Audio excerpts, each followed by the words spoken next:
ሰላም የተወደዳችሁ ሆፕ አካዳሚ ቤተሰቦች በያላችሁበት ሰላማችሁ ይብዛልኝ። ሆፕ አካዳሚ ኦንላይን ትምህርት በመሆን ያገለግላል። ኦንላይን ትምህርትም በማስተማር ላይ እንገኛለን። የምናስተምራቸውም አማርኛ፣ እንግሊዘኛ፣ ሂሳብ እንዲሁም ሌሎችን ተዛማጅ ያላቸውን ትምህርቶች እያስተማርን እንገኛለን። መማር ለምትፈልጉ በተለያየ ሶሻል ሚዲያ አማራጮች በመጠቀም በኢሞ፣ በቴሌግራም፣ በዋትሳፕ እንዲሁም እናንተ በምትጠቀሙበት ሶሻል ሚዲያ አማራጮች በመጠቀም መማር ለምትፈልጉ ቪዲዮ ላይ በምናስቀምጥላችሁ ስልክ ቁጥር ይደውሉ፣ ይማሩ። የምናስተምረውም ከሰኞ እስከ ዓርብ የፈለጉትን ትምህርት በፈለጉበት ሰዓት እያስተማረን እንገኛለን።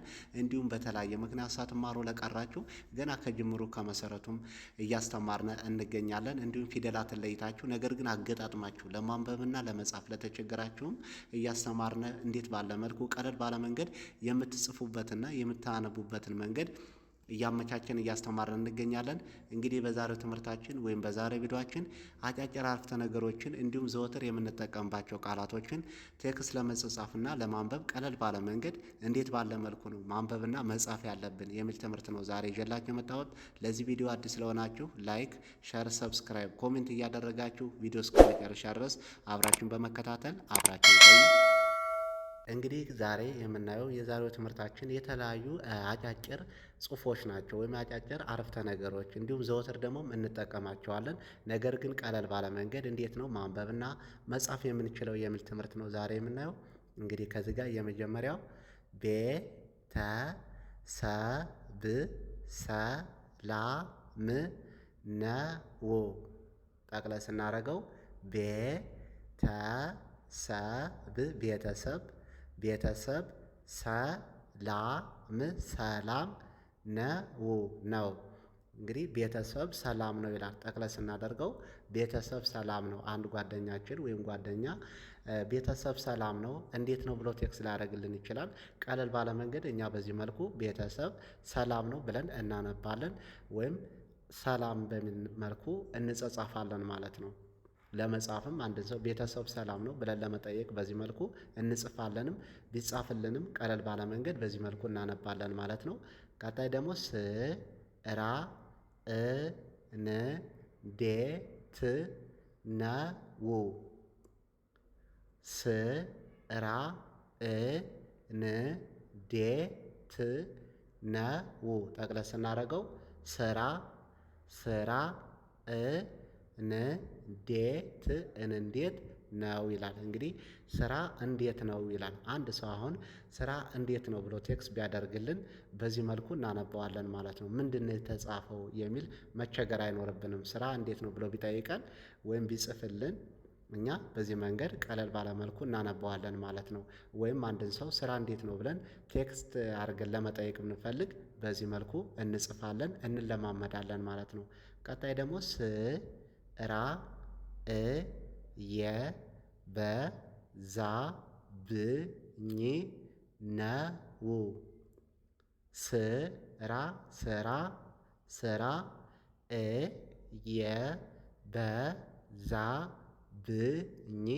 እየበዛብኝ ነው። ስራ እየበዛብኝ ነው።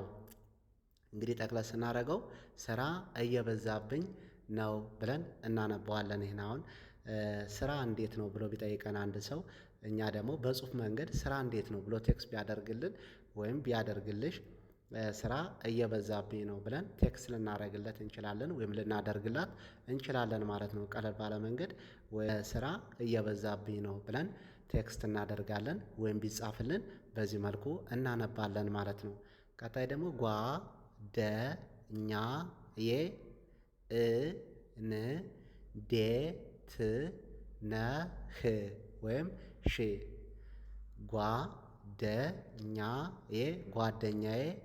ጓደኛዬ እንዴት ነህ። ጠቅለል ስናደርገው ጓደኛዬ እንዴት ነህ ወይም ጓደኛዬ እንዴት ነሽ። አንድ ሰው አሁን በቴክስት መንገድ ጓደኛዬ እንዴት ነህ ወይም እንዴት ነሽ ብሎ ቴክስት ቢያደርግልን እኛ በዚህ መልኩ እናነባዋለን እንጽፋለንም ማለት ነው። ምላሽ ጓደኛዬ እንዴት ነሽ ብሎ ሰላም ነኝ ብለን ቴክስት ልናደርግለት ወይም ልንመልስለት እንችላለን ማለት ነው። ቀጣይ ደግሞ ናፍቆት ሊገድለኝ ነው ናፍቆት ሊገድለኝ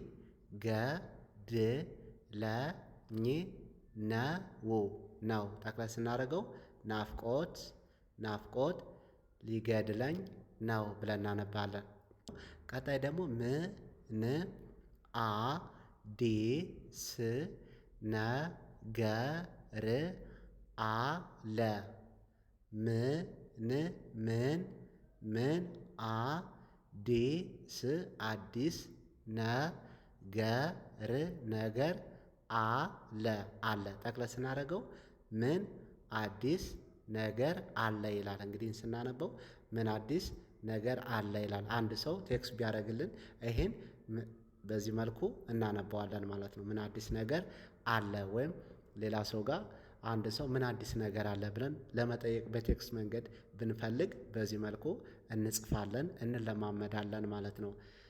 ቀጣይ ደግሞ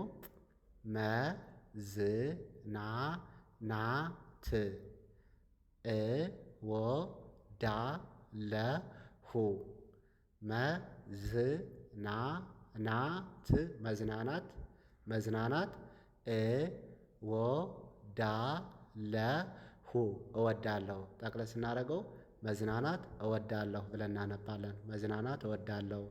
ቴክስት ለማድረግ ብንፈልግ መዝናናት ፈልገን ከሆነ ጓደኛችን ጋር እኔ መዝናናት ፈልጋለሁ ወይም መዝናናት እወዳለሁ ማለት የምንፈልግ ከሆነ በዚህ መልኩ እየጻፍነ መለማመድ እንችላለን ማለት ነው። ቀጣይ ደግሞ ሀሳቡ ተመችቶኛል። ሀሳቡ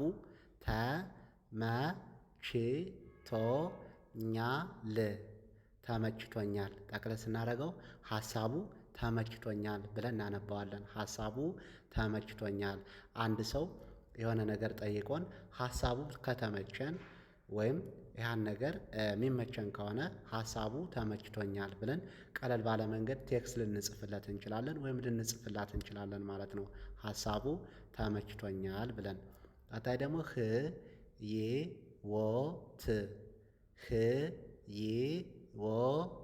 ህይወት ህይወት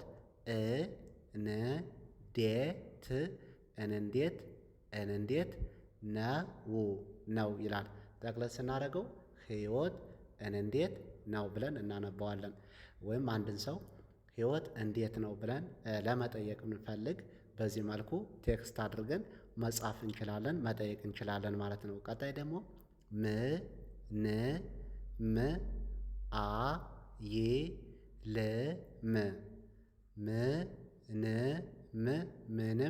ምንም አይልም። ጠቅለል ስናደርገው ምንም አይልም ይላል። ምንም አይልም። አንድ ሰው ኑሮ ህይወት እንዴት ነው ብሎ ቢጠይቀን በቴክስት መንገድ እኛ ቀለል ባለ መንገድ ምንም አይልም ብለን ቴክስት እናደርጋለን ወይም ጥሩ ነው ብለን ልንመልስ እንችላለን። ቀለል ባለ መንገድ በዚህ መልኩ እየጻፍነ እያነበብንም መለማመድ እንችላለን። ቀጣይ ደግሞ ነገ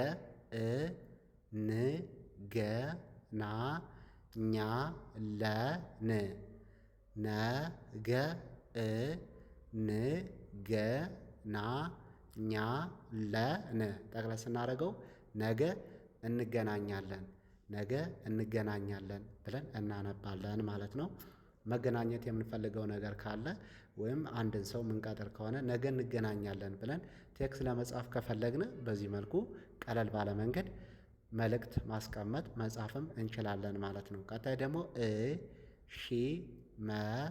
መልካም ውሎ መልካም ውሎ። ጠቅለል ስናደርገው መልካም ውሎ ይላል። መልካም ውሎ ብለን ማንበብ መጻፍም እንችላለን። በዚህ መልኩ የተለያዩ ሀሳቦችን፣ ቃላቶችን፣ አጫጭር አረፍተ ነገሮችን በዚህ መልኩ በማንበብ በመጻጻፍ ቴክስት በመደራረግ መጻፍና ማንበብ እንችላለን ማለት ነው። በቀጣይ ቪዲዮአችን እስክንገናኝ መልካም ጊዜ፣ መልካም ቆይታ